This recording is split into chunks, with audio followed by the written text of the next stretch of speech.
Gaius Julius Caesar, a name all of us are probably familiar with. He was the Roman military general in the 1st century BC. He made a series of writings about his experience in the Gallic Wars. These, in a sense, were a sort of Roman propaganda. And what these did is they portrayed the Gauls in a certain way that may have been considered unfavorable for the Gauls.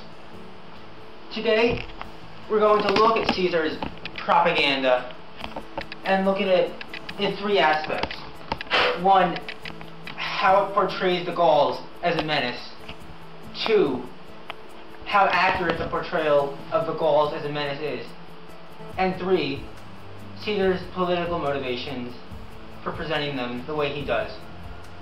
Please join me today as we go on a journey through history and explore the Gallic menace in Caesar's propaganda.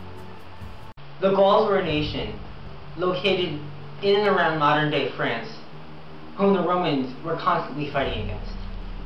Caesar. That's not Caesar! Caesar, the Roman military general during the so-called Gallic Wars, attempts in very many instances to portray them as a sort of menace or boogeyman.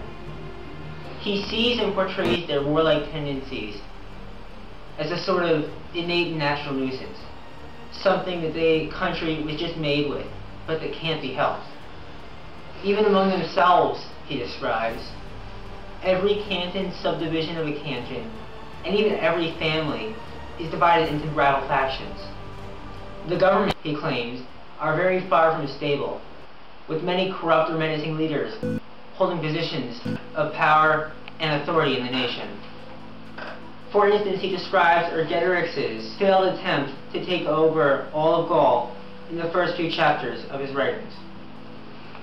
Now this attempt ultimately fails, which really drives home Caesar's point that Ergetorix is a troublemaker, not just even to the Roman people, but even to his own people as well. So clearly, throughout all of these writings, what Caesar's really trying to say is that these people are bad, they're a menace, they're not to be trusted.